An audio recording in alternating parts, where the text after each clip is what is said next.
Hello and welcome back to another episode of Into the 99, where we've got 99 cards, because Commander's number one. I am one of your hosts, Daniel. I've got the boys with me today. I've got Sherman and Slothy. Sherman, how you doing? I'm so tired. Like, after this, we're gonna record one more and then off to work I go again for 4 weeks straight. Yay! Never ends, right? Never ends. Probably another 2-3 more weeks of this, and then I get a break. True. The post stuff might be over, though. Yeah, might be. But lots to talk about today. How about you, Daniel? Good. Busy. I bought a Legion Go yesterday, and I want to go play on my Legion Go. I never really get time to play games because I work so much, so I brought something that can make me play games at work. So I will let you guys know next week-ish how it is. But it seems really fun so far. As I said last time, I like Path of Exile 2. I wanted something that I could play Path of Exile 2 with, so I got to figure out how to get all the keyboard and mouse setup stuff going. Then I can play some League of Legends in the truck, just really raise my blood pressure. Oh, good golly. I lose it at a shipping receiver. And Slothy, how are you doing?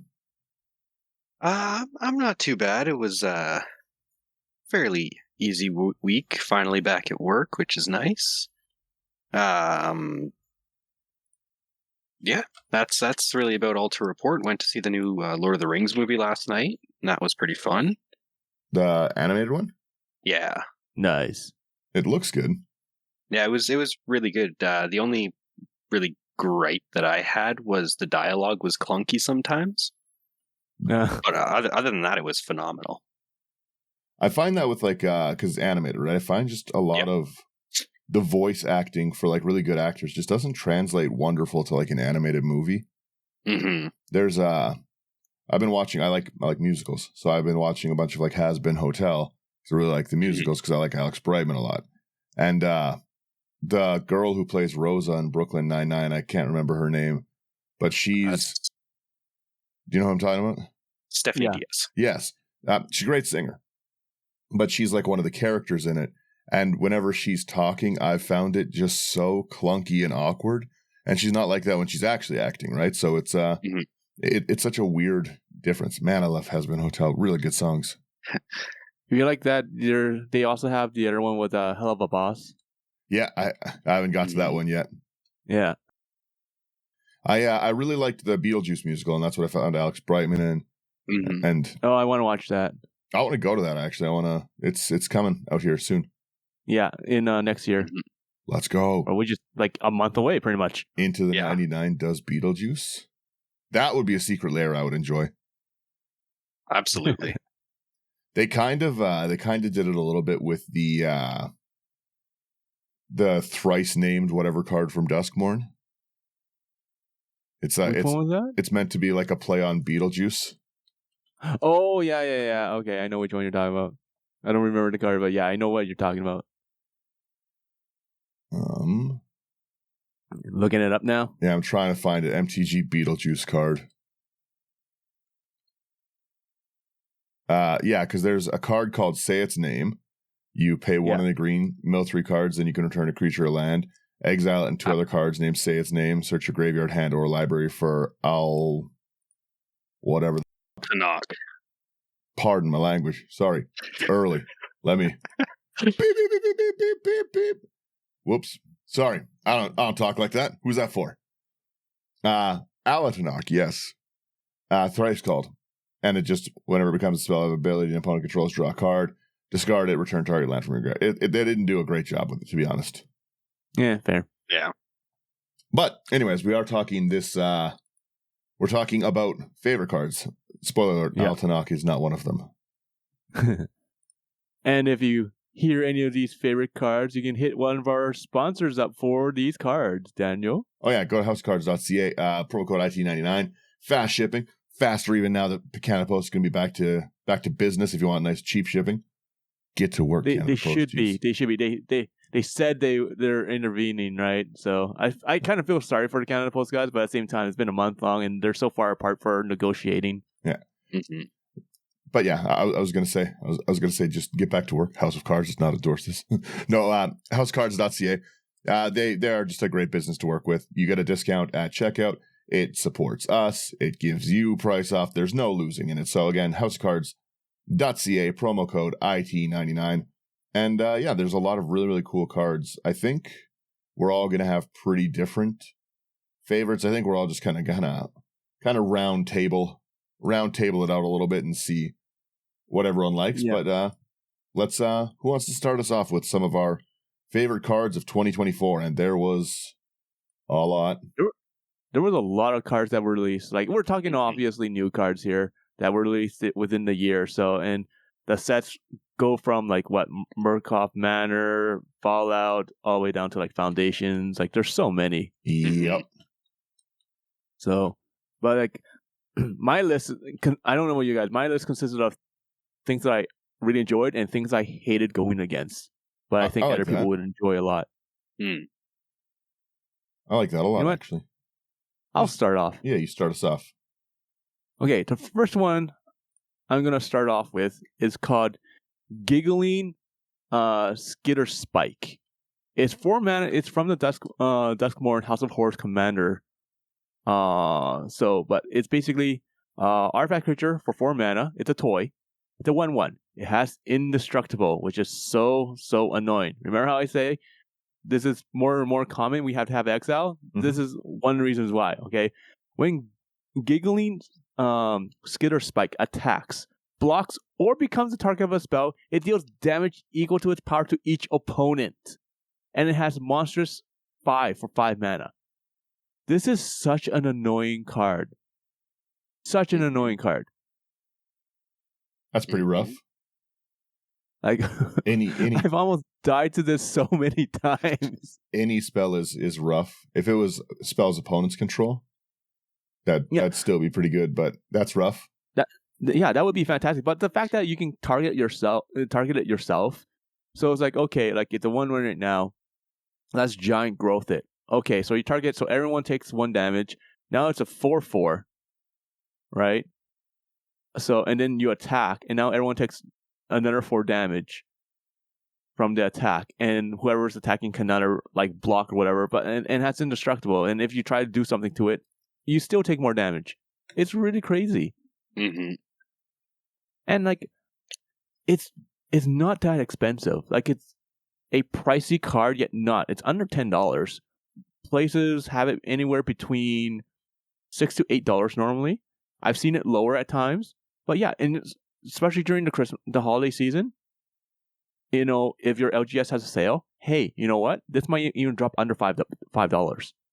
Holding value like that and having something nice in the rare slot to crack too is good with all these sets. Yeah. Mm-hmm. Yeah, that seems like a mean one. This is such an annoying card. Yeah, absolutely.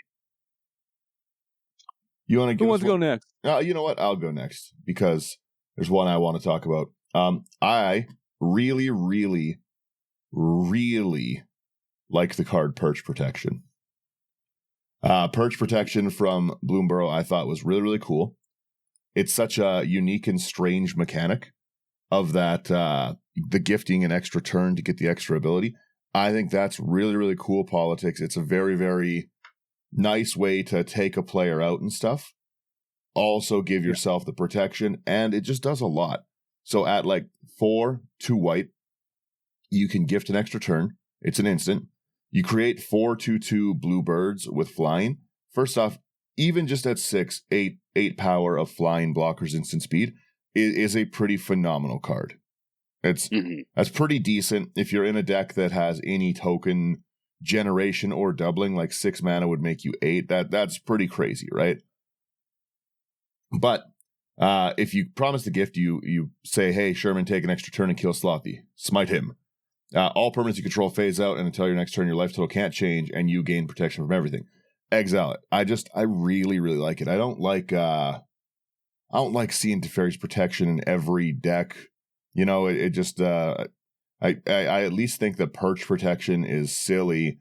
I think it's more political. Like I said, I love every part of it, from the art, from the fact that you're making yourself some new last minute blockers, the fact that you you don't have to phase out if you want and stuff. You can just use it as a make blockers swing out and kill things, right? Yeah. Mm-hmm. I just I'm a very, very big fan of Perch Protection. It's been one of the cards that I just keep every time I see it. I tend to pick one up. It's pretty cheap. It's like a $5-ish card. Like you can't really go wrong with it. And I find that it's just a great card to tone your deck down a little bit, but still have that same. You can still have some good power in the deck, like you'd like, you know? Yeah. Yeah. Yeah, this one was very, very close to making it on my list for today. Man, it's a good card. It is a very, very good card. I wish it was like 5 mana, then it's definitely more playable. 6 mana is like hard to keep up at times. Well, the thing is, though, right? A lot of people use Teferi's Protection is never really used early game. I never see like a turn 3 Teferi's Protection, right? True. I see it when you're trying to swing out and kill me. But if I know like it's like a 6 mana instant, 7 mana instant, we're so used to seeing people hold up like Psych Rift mana, unfortunately. Right? But like it's I don't think, especially with how, personally at least, especially how I've been building lately, I've been jamming rocks into everything, right? Like I keep using mana rocks to offset like some of the more expensive pieces. So a lot of times 6 mana is not really that bad for me. True, yeah. Mm-hmm. And it's like one of the only instants I put in decks, so it doesn't matter what it costs, it evens out. Let's hear one from you, Slothy. What are you feeling? Sure. My first one here is Abstergo Entertainment. It's a legendary land from the Assassin's Creed set. You can tap for colorless, pay 1 and tap it for 1 mana of any color. You're gonna have to spell that so I can pop that on screen. I got it. Thank you. I got a screen over here. I need the spelling. I'm so sorry. Okay. ABSTERGO. There we go. We found it. We're good. All right. We made it. Do we have the chat open? I have everything thrown in there. No chat open for me. Okay. What is the chat? But yeah, I can tap for colorless. You can pay 1 and tap it to add 1 mana of any color. But the big one is you can pay 3 and tap it to exile it and return up to 1 target historic card from your graveyard to your hand, and then exile all graveyards. Almost everything is historic nowadays. That's really good. True.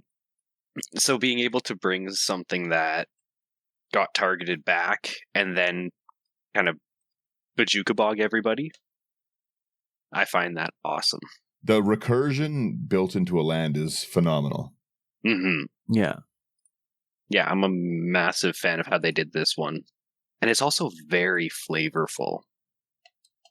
Yeah. With Assassin's Creed. Fair.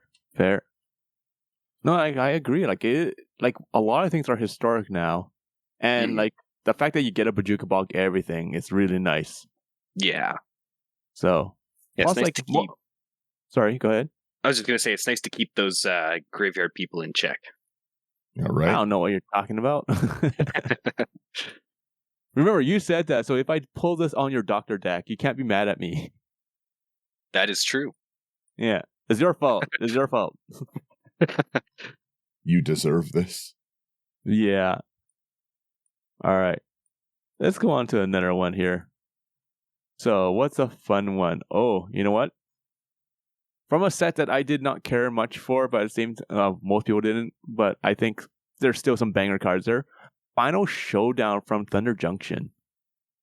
So, Final Showdown is a white card. It costs 1. It is an instant. It has Spree, so it has that plus sign on it.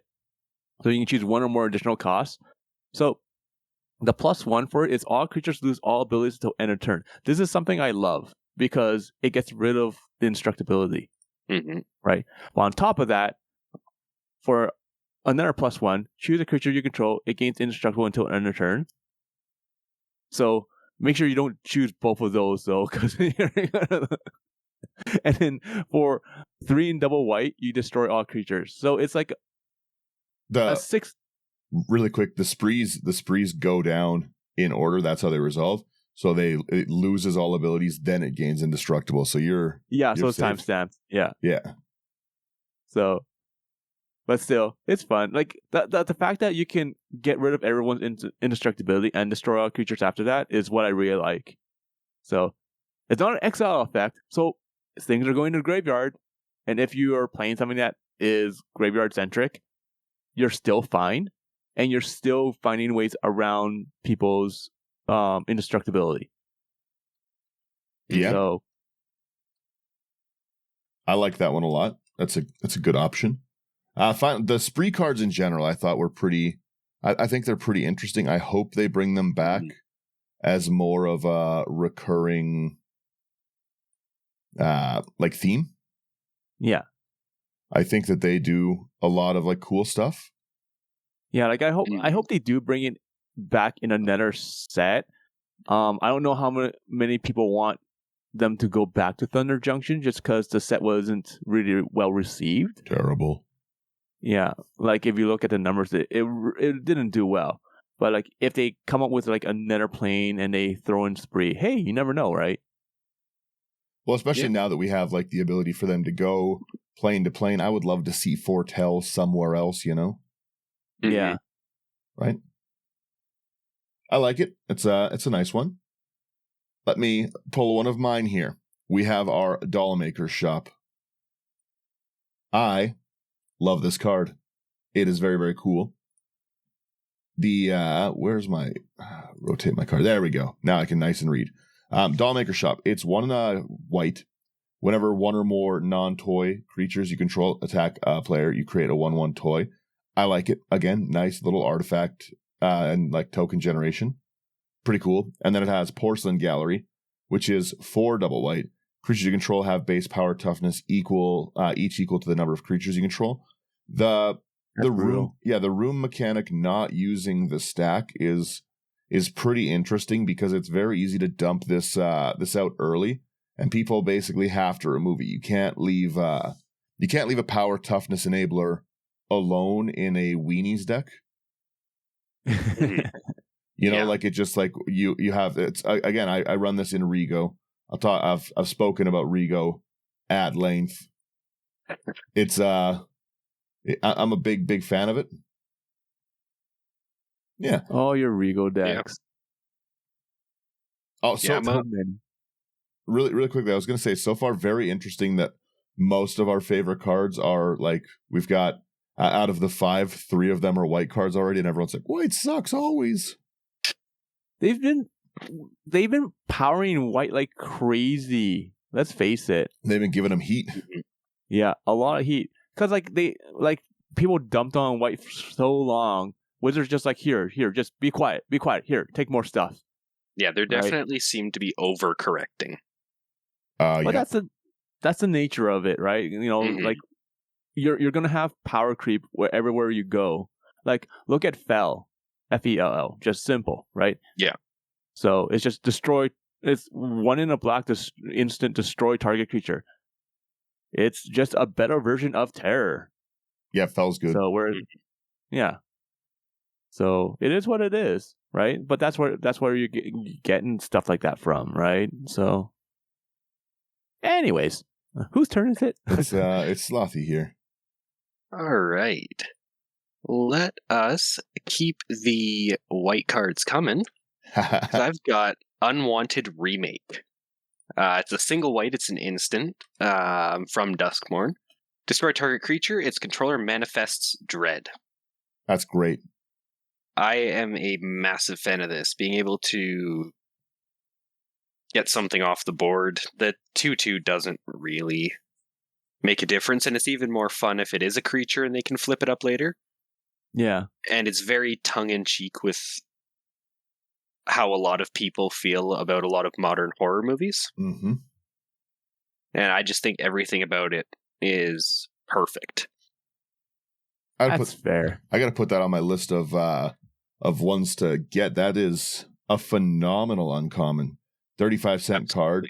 And you're also getting the top deck control, right? So if somebody does that, like the classic, like, oh, well, I'll mystical tutor to the top at the end step, and then you just blow a creature of theirs up, and they're Psych Rift is now a 2/2. Yeah. Mhm. Or any kind of like worldly tutor, vampiric tutor.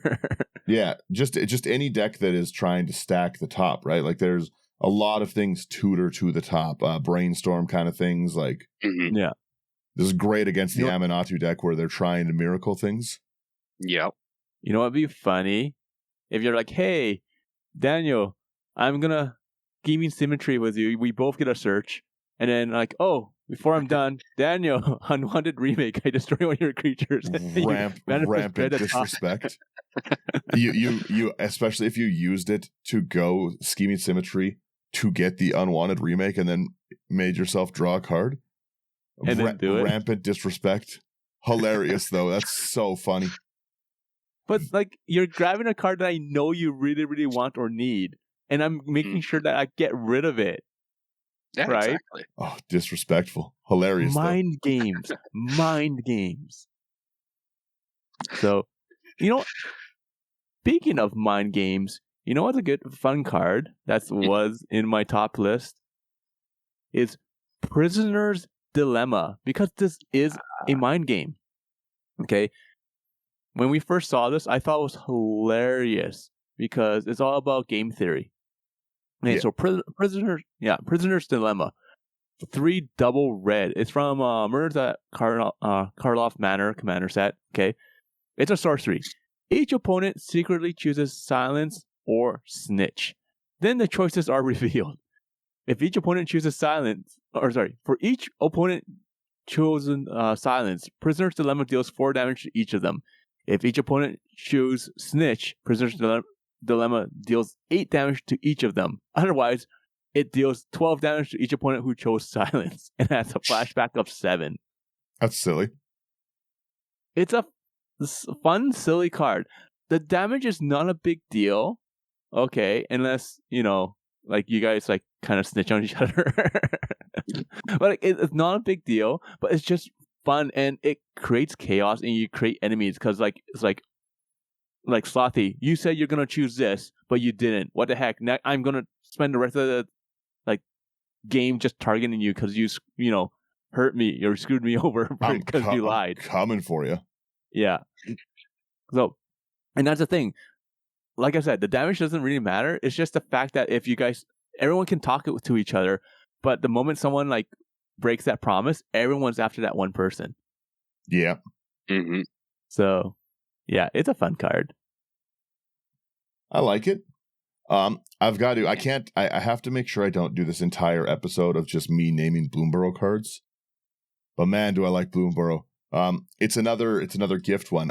Wear Down is one of my cards of the year. I think that just for such a cheap piece, it's so good. I wish it was instant. That would make it so much better. But again, still nice removal. Wear Down is 1 in a green. You can gift a card, which again, nice way to make friends.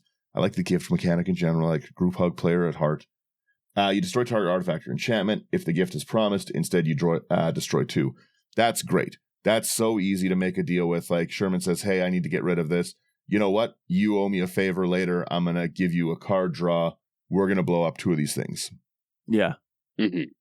And it also does kind of, hey, Slothy, I know that I know that your card's annoying, but like, you know, I got to get rid of your doubling season, but at least I'm going to give you a card draw. So chill out a little. Whoa, Slothy, chill, Slothy. He's got a gun. It's I'm a big fan of the gift mechanic overall, and Wear Down just had to be on my list personally. Mm-hmm. Yeah, the gift mechanic was a lot of fun. Yeah. Bloomborough was one of the best sets this year. Let's face it. Absolutely. Yeah, one of the best sets of all time.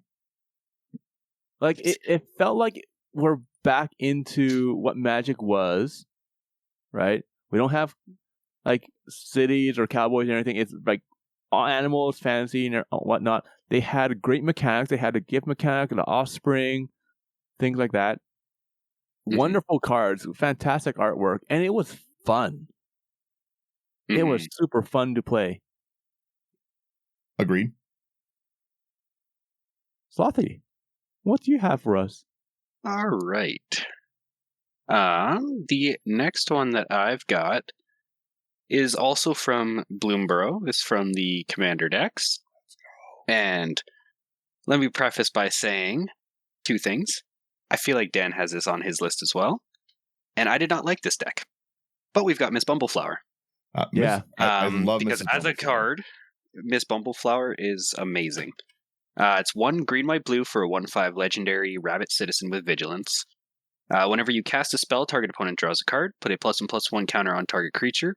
It gains flying until end of turn, and if this is the second time this ability has resolved this turn, you draw 2 cards. We have been talking about this card Non-stop. since, maybe January, and when it was revealed. And it's just been so much fun to play around with. There's so many different ways you can get at with it and make some friends, make some enemies. I have a lot of very distinct Mrs. Bumbleflower decks. Yes. I've got one. I don't think you guys have seen it. I call it my charming Mrs. Bumbleflower, and it's all the like piety charms, like those kind of charms. Yeah. Piracy charm. It's all just the charm card silly, so that I can trigger that draw ability so much. I really, really like Mrs. Bumbleflower. Mm-hmm. Yeah, definitely. I think all told, my favorite commander that was released this year. Fair. And also the art is beautiful. True. Yeah, they've been doing really, really well on the face commanders, I have to say. Mm-hmm. So, Yeah. I really, really want more of the anime artwork. You can't find that card anywhere. It's so expensive. You could probably find it at houseofcards.ca. Promo code IT99. Probably find it there. To be honest, I haven't looked. I should.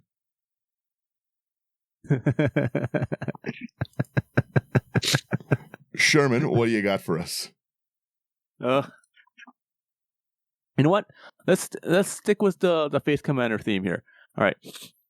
This one, I have to say, I was able to finally pick up at the face-to-face event. So, and that's going to be Omo, Queen of Vesuva. Okay. Omo, Queen. We actually did a deck tech on this. So, and you know what? I got the deck. I played it out of the box. Just raw precon. It is so fun.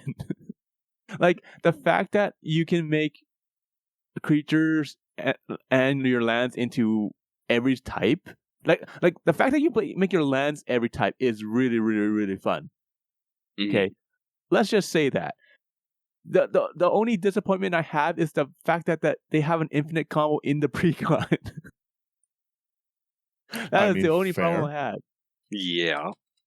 But other than that, this is a really fun commander. Like, I played it with my play group. I played it like a few times raw, and it just dominated. It was fantastic. And then I made modifications to it, and it's almost unstoppable. And this time I did not make it a budget. Like, it's not that budget, but it's not super expensive. It's like $250. It's crazy. It's so much fun.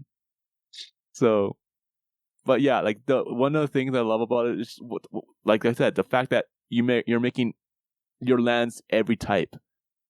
So, like an Urza's Tower, once you drop it out and you put an everything count on it, now it taps for 3 by itself because it's a mine and a power plant at the same time. Things like that. Interesting. That's kind of cool. Yeah. It's really fun to play around with the locust things, the tap for 1 of each locust you control. Yeah. Mm-hmm. I highly, highly suggest anyone who likes like doing things where you have different creature types or land types and likes to play around with that to pick up Omo. It's so much fun. Like, the fact that deserts matter is so crazy. True. I really liked the Yuma deck, to be honest. I haven't seen you play it yet, so like, because you got that when we were in Red Deer. Like the olds thing, we did like a little like convention panel. It was a lot of fun, but I think that deck has like 51 lands in it. It's so fun. It's so silly how many lands I have in that deck. Because you just care about lands going to the graveyard and the number of lands you control, right? So discarding lands and throwing lands out doesn't matter. Yuma's really, really cool. But Yuma's not on my top. But it's fun. One of my... No, I was just going to say, it's interesting for you because traditionally, you play between 32 to 33 lands in your decks. 33, every deck, no matter what. Unless they give me 102 sleeves, then it's 35. No, it's 33 always. It's always 33. It is still 33. Those extra 2 cards are non-land. Yeah. Those are the ones I take out of the deck when people call. So I like to draw everything. Everything draw is always good for me. So Homunculus Horde has to make it onto my list. Oh my god. I think it's such a cool little card. It's a nice little budget option. 3 and a blue. Whenever you draw your second card, each turn you create a token that's a copy of this creature. I have an entire deck based on that. It's Min and Wily. It's as soon as I saw this, I was like, oh, this is just like Min and Wily bait for sure. So I was, it's everything. It gets so good, so fast. It's an immediate removal target. Mm-hmm. It's the artwork on it is fun too. It is really fun. Little Fibblethip looking boys. Yeah, a horde of them. Yeah, but it's like even if you drop this down, you drop like a Brainstorm, you suddenly have 2 of them. If you can get anything to draw on the next turn, you're up to 4. Like it really, really, it gets out of control pretty fast. Mm-hmm. Yeah. Oh, I definitely think I'm gonna have to pick this one up for Calgar. Yeah. Oh, draw a lot of cards in that. Of course, right? And especially whenever you make a token, you're drawing as well, right? Like you're just... Yeah. Yeah, the Marnius Calgar deck's very cool. I really, really find we've talked about it a few times, but I really find the investigate mechanic card, you know what I'm talking about? The investigate for the number of creatures. It is on my list. You know what? Yeah. I think you're next. Why don't you take that one? Sure. Yeah, the one he's talking about is Officious Interrogation.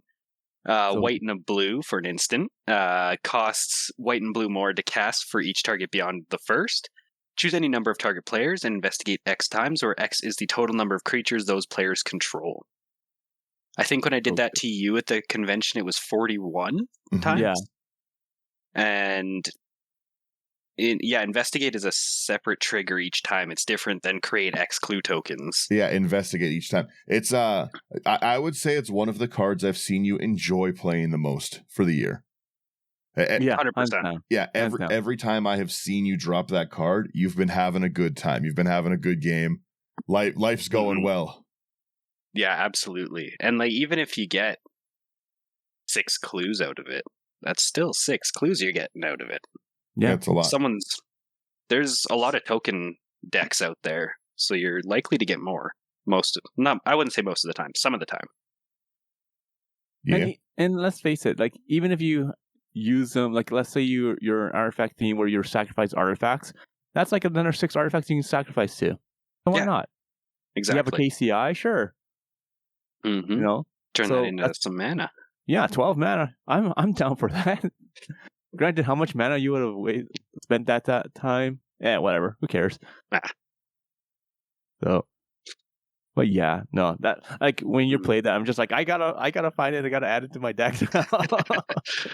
Yeah, it is such a good card, and for 2 mana, it can do some absolutely silly things. And like, how much is that card? It's not that expensive. 53 cents. Yeah, like 50 cents. Yeah. So guaranteed House of Cards has it.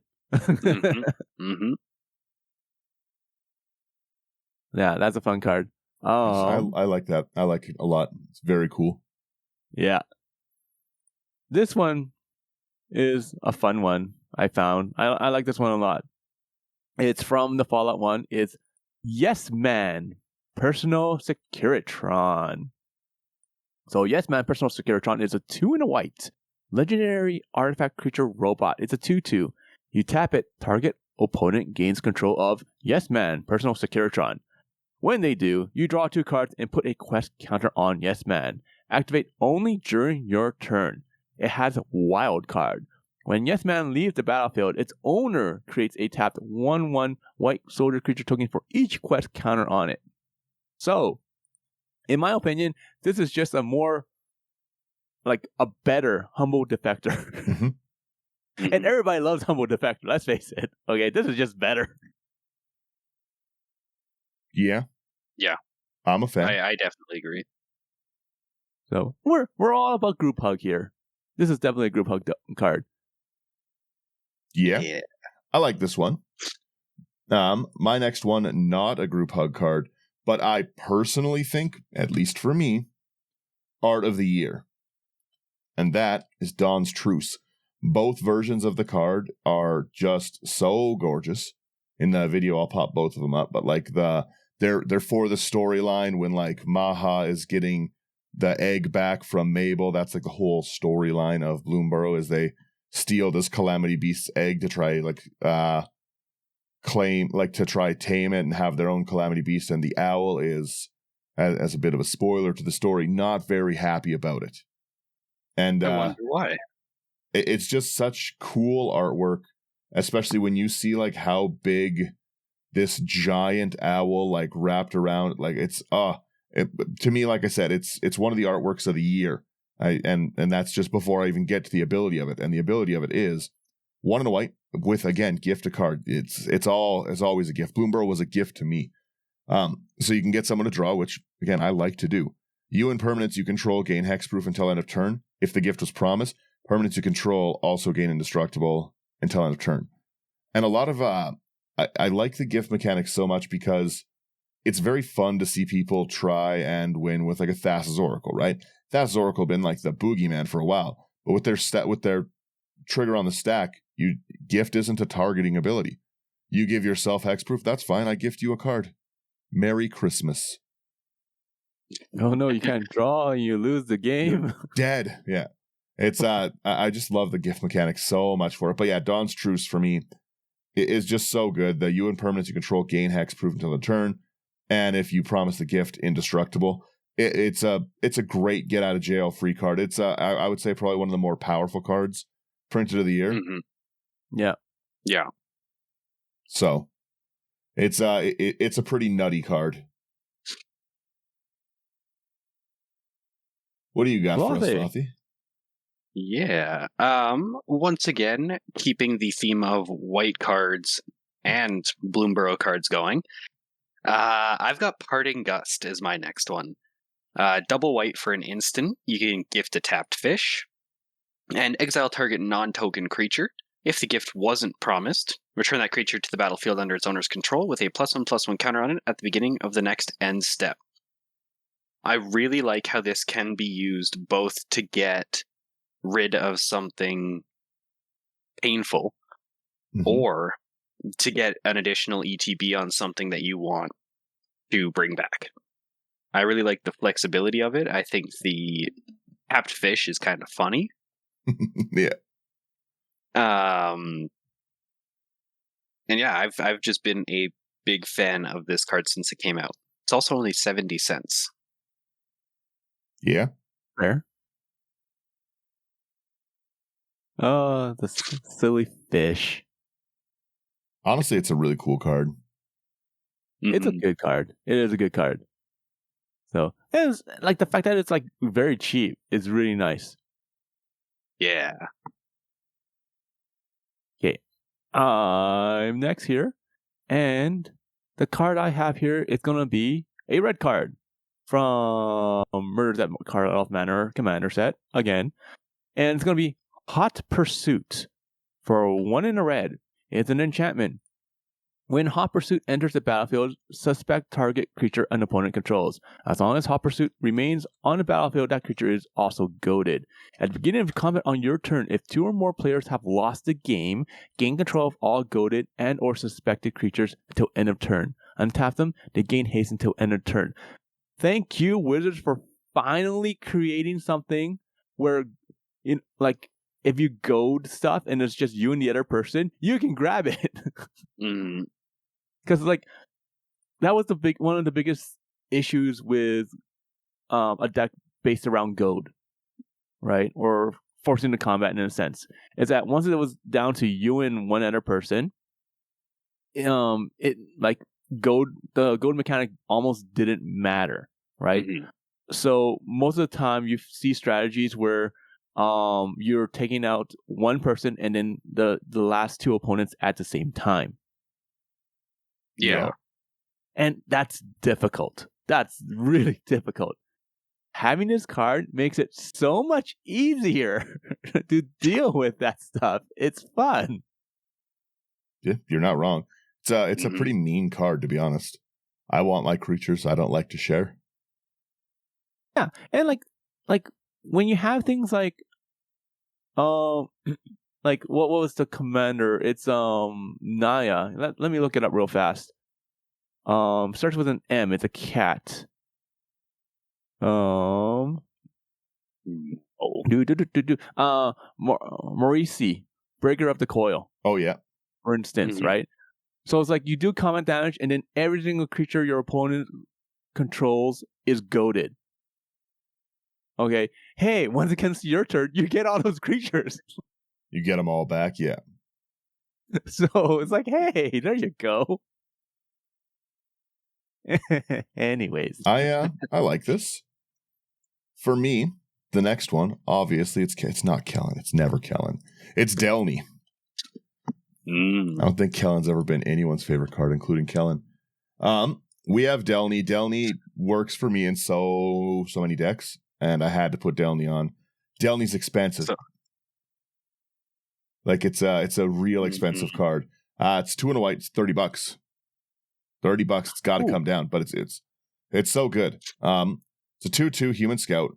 Creatures you control with power 2 or less can't be blocked by creatures with power 3 or greater, which is wonderful for, again, those like little weenie kind of decks. But it really shines in the if an ability of a creature you control with power 2 or less triggers, that ability triggers an additional time. If you think about it, like for how many cards go silly with that, Giggling Skitterspike that Sherman was talking about earlier is a creature with power under 2. So you'd get a double trigger every time it goes off, right? Like there's so many cards. Homunculus Horde is a creature with power 2 or less. It triggers an additional time. The Heir Apparent, Frank, one of the guys we met at Face to Face, made a Heir Apparent deck and was going to do Mother of Machines, but went with this one. And now all of those Heir Apparents just trigger again and again and again. It seems mean. I'm very excited to play against it. Mm-hmm. But yeah, no, Delny I think is probably the most expensive card of the year that I have on the list. And it's, again, just for me, it does so many things in decks that I've been just having a lot of fun with, right? Like I really like ETBs. So it's so easy to make just a really, really like low to the ground ETB deck. Again, like if you have like your Soul Warden kind of life gain theme of creatures entering, gaining life, gaining 2 life instead of 1 is really, really cool. Making it so your low to the ground clerics can't be blocked.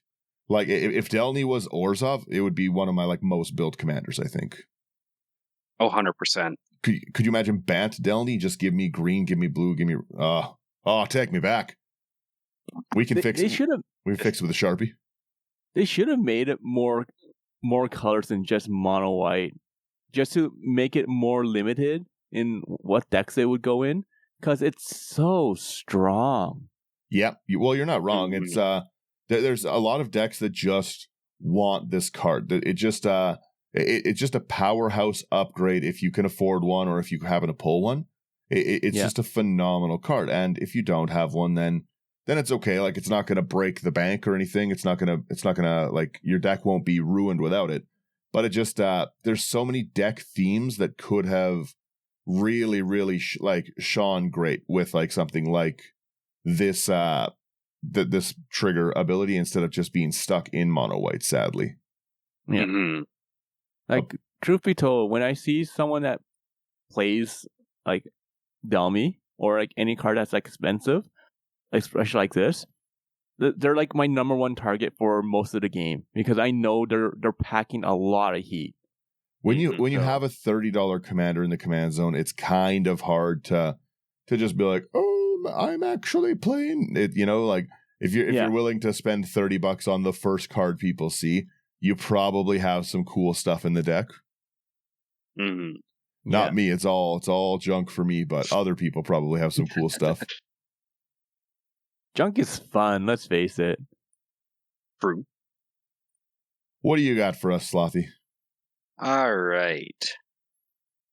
From the Outlaws of Thunder Junction Recon, I've got Vihan Goldwaker. Red, white, black for a 3/3 legendary dwarf warlock. Other outlaws you control have vigilance and haste. For those who might have forgotten, a warlock is an assassin, mercenary, pirate, rogue, or warlock. At the beginning of combat on your turn, you may have treasures you control become 3/3 construct, assassin, artifact creatures in addition to their other types until end of turn. As I was reading that, I realized I just really like to bonk people with tokens that shouldn't be able to bonk people between this and Calgar. But yeah, I was a massive fan of this when it came out in the Olivia Precon. I just think that with how rampant treasures have been getting, there's a lot of options to, while still kind of fall under the theme, have it be fairly unique. Yeah. And yeah, it's just really fun to bonk people with gold. Yeah. Like I remember when you did the deck tech of this, and both Daniel and I were like, Slothy, you need to calm down. Like, you have like 12 different win cons, and you're like, okay, well, now that you say it that way, I guess it's kind of mean. Yeah. like you went like you didn't notice how hard you went in that deck tech. But you went and created, and then like Daniel and I both pointed it out, and we're just like counting how many win cons, and you're like, okay, I get it, fellas, I get it. Sorry, my brain stopped working. Slothy, what was that card? I didn't even put it on the list. Vihan. Which one? Vihan. Vihaan. Yeah, I was just listening. I was like, wow, like he really likes this card. It's such a cool. And then I was like, wait a minute, I was supposed to be typing.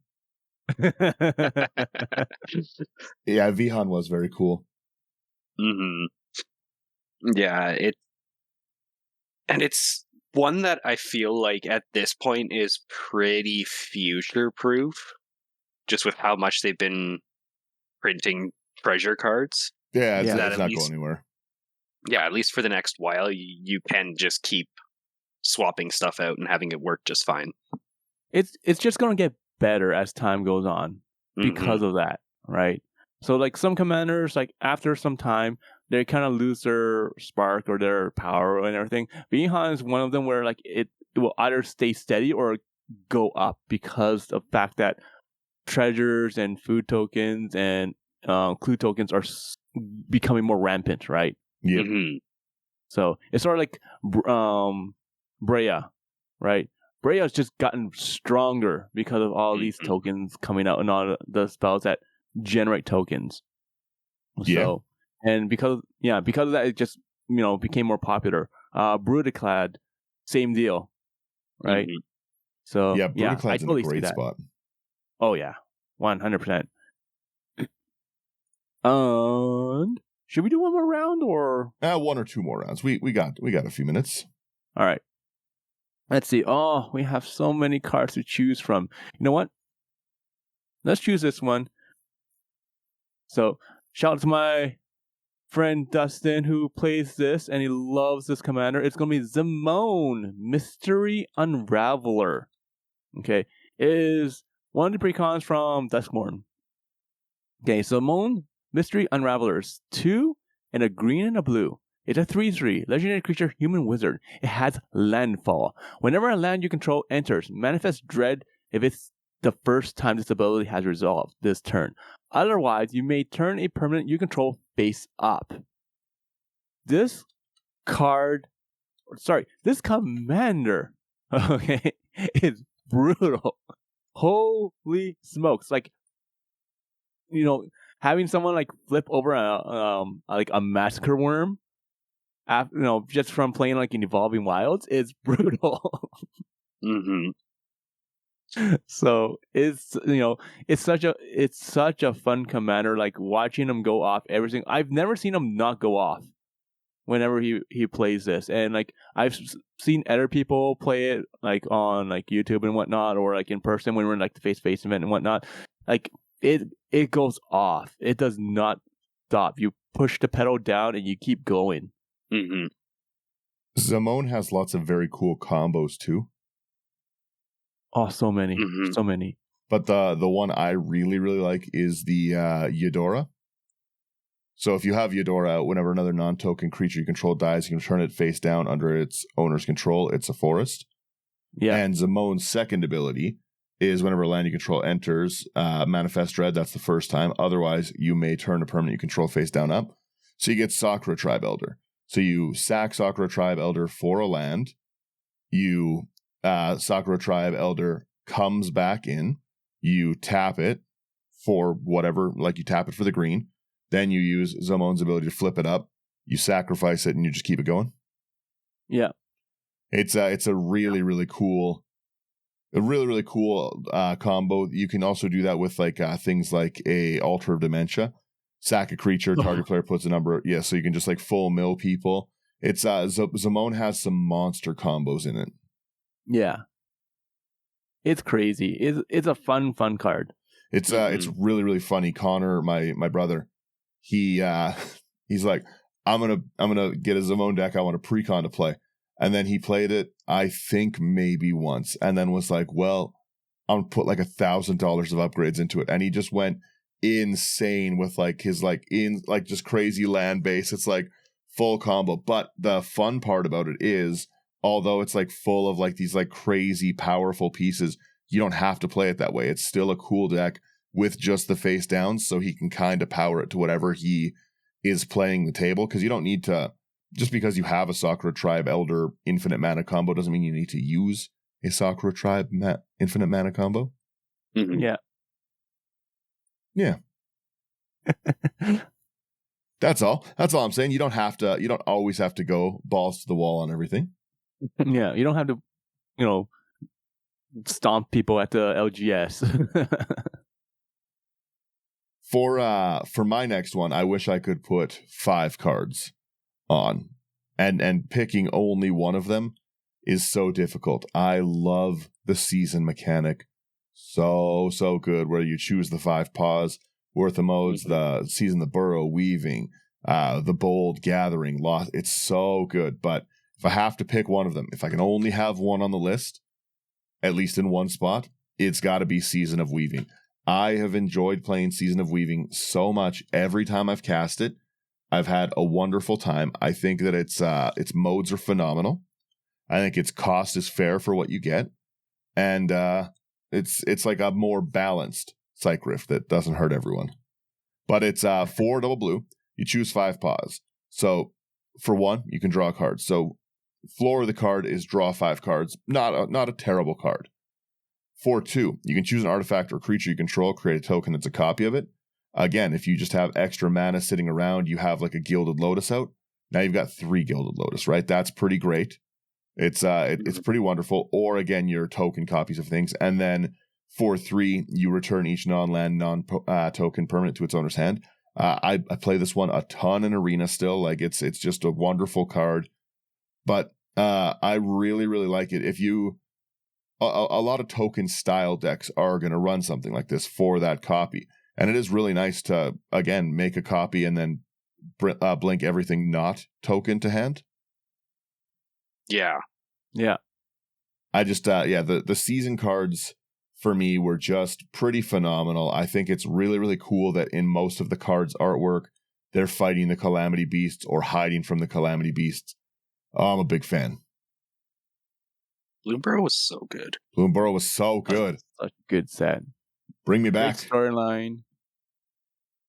Bring me back. Those mice need me. What do you got for us, Slothy? Ooh, I got.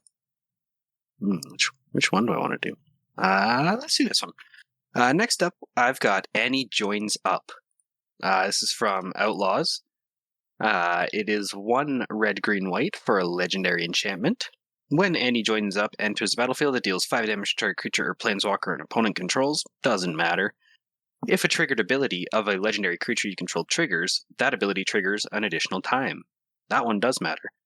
This card is ridiculously silly in my Doctor deck. I bet it is. Like, it is bonkers. Yeah, the whole deck is legendary. Exactly.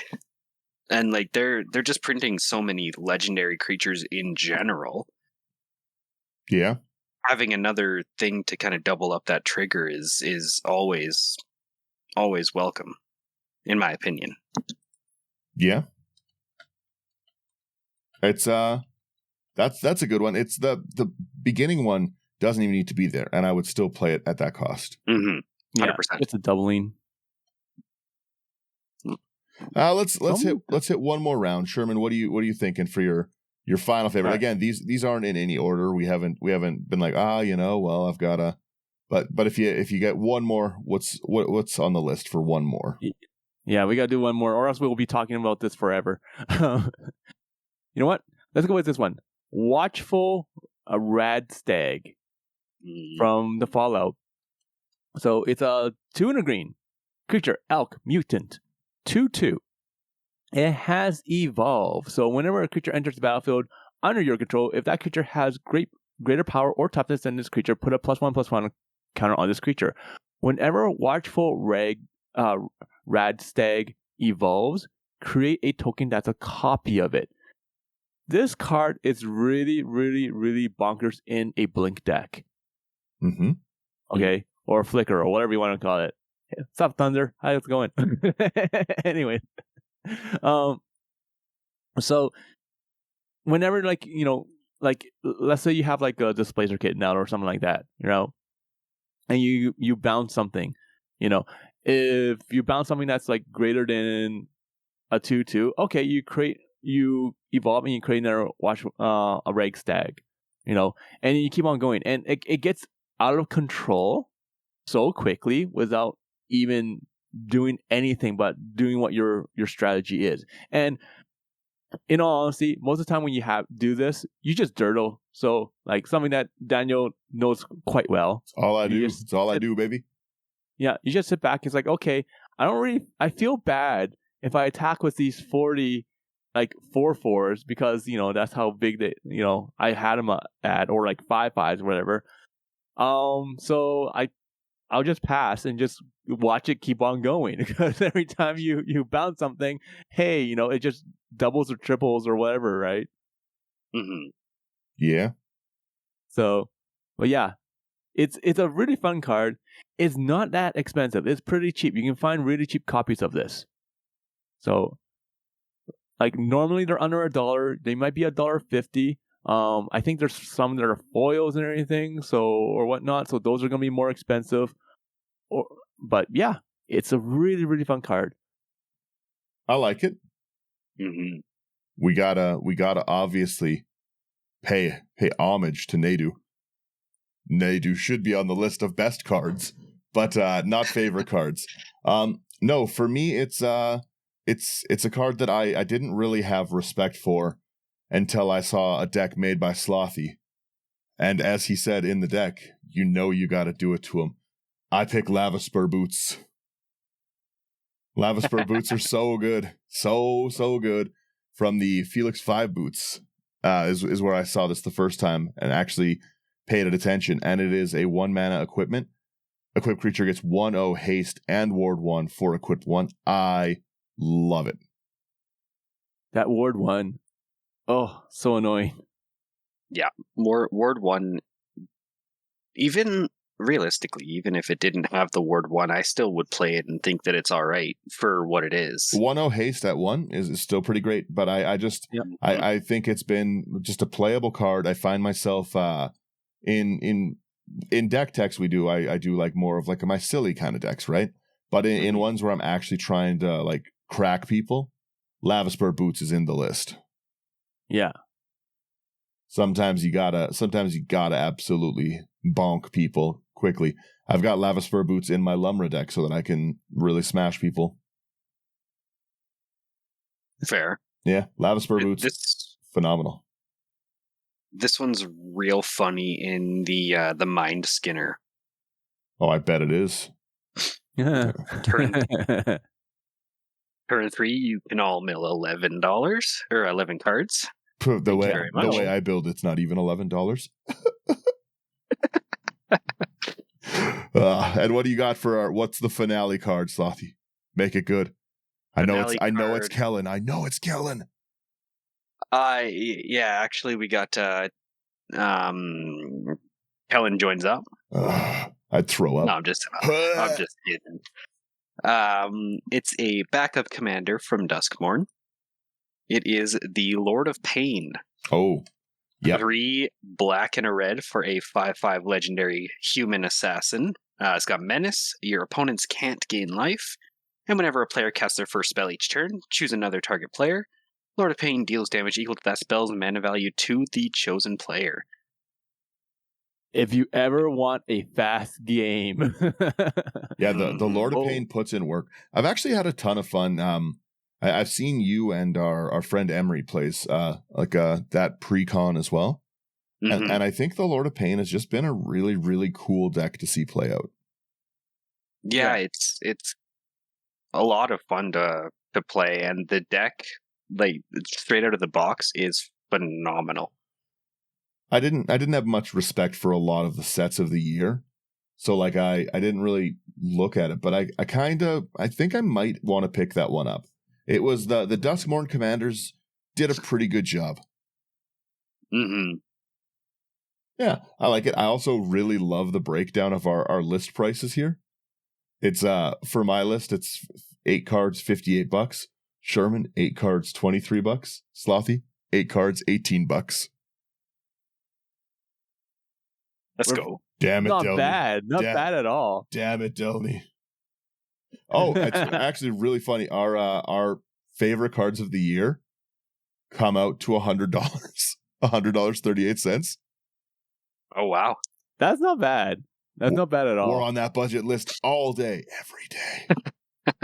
But that's the thing. Like the more we keep on like building budget decks and playing budget, the more fun we're having, and more we look at cards like that, right? Yeah. Like Delmy is the only exception, but really overall, when you think about it, it's just more fun when you play budget. More interactions. Yeah. Like games are they don't take a long time, but like at the same time, like your turns tend not to be so long unless you're playing like something where it's combo intensive. I think that when you lower your budget, you have to raise your own skill set of what it is. You can't just rely on I have the best cards, so it's always going to be good. You have to politics. You have to talk to the table, and you have to kind of look for cards like Slothy was saying with like a party gust, right? You've got to look for those cards that give you that utility, right? If you're playing within that constraint, it's nice to have those extra answers. And I love being hit by a card. One of the things for the year, I have to say for the year, is I was playing with one of the guys in Rogue's Passage, Brando.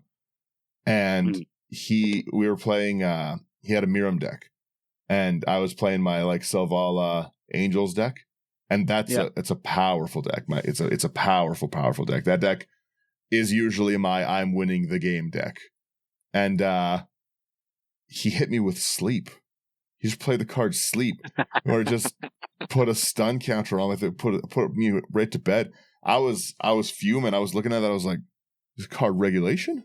Make this card?" It was target player taps all their creatures. It was one of the most disrespectful things I've ever seen. I barely lived. Sleep is a card you will get a 100% pull rate in those little dollar store packs of cards. Oh, I bet you will, yeah. Yeah, so true. That's hilarious. It's that one hurt me pretty deeply. It's like I said, I still remember that to this day. It was a hurtful experience for me. The attempt on my life left me scarred. But yeah, that's I like where we're at and stuff now. I want to say thank you for everyone who did listen so far. I want to know kind of what other people's favorite cards of the year were, because so many. Trying to pick a number of cards, it's impossible. There's like 50 sets this year, right? Mm-hmm. I think we could spend a whole day talking about cards, so I could spend a whole day talking about why I don't like Kellen. And I think there's 4 Kellens this year. Like, it's, I'm gonna make a Kellen deck. I would love to see it. I would love, you'd be the first person, number 1 rank on Architect. Wizard just giving you, like, you're getting mental health updates. Like, are you okay? There's other cards, right? Kellen all the way. Kellen all the way. I'm sure some people have really cool Kellen decks. I've just never seen one and couldn't conceptualize one because I don't like the card. In any form, they just all seem so weird. There's no, like, identity to it. Like, is this an equipment commander? Is it an event? I don't know. We're not going to go into a Kellen rant. But yeah, whatever your heart desires it to be. Ugh. I'll make it a theme deck too. I'll make it a jank deck too. Dollar rare. I'll make it extra hard. Anyways, I roll us here. Thank you guys so much for getting to the end of our lovely favorite card list. If you want to pick any of these up, houseofcards.ca, promo code IT99 is going to be the best place to go get them. Supports us, helps you get great cards. If you like what we're doing, like, share, subscribe. It really does help us out. We like doing this. We like to talk. I just like to get together with my friends, talk Magic. So, it makes it easier if people see it more, then more people come talk with us. So come do that. If you want to go above and beyond, come to Patreon. Great spot to come build decks, play things. We're going to be doing more streaming and everything soon too. I've got interesting news, so we'll save it until I have it all good. But there's interesting news afoot. And yeah, thank you guys so much for listening. I want to know what your favorite cards of the year were. Like, leave a comment, let me know, because I probably have the wrong favorite cards, right? But Bloomborough was so good. I tried to be fair and not only Bloomborough, but I could have filled this list. This could have been a 6-hour list of cards I liked from Bloomborough, and it would just be me individually reading and talking about every card. Yeah. That's it. Also, let us know why Altenac is actually secretly one of the greatest commanders of all time. Oh boy. Yeah, I gotta try beep that. If you guys hear me swearing on the episode, you'll know that I've forgotten to edit properly. Thank you guys for getting through it. AI Armor sleeves, if you're building any of these decks, they're great. And other than that, yeah, I hope everyone has a great rest of the week. And I hope next year brings us a lot of really cool cards too. I'm not optimistic right now, so I hope we see cool stuff. That's it. All right, laters. Bye-bye.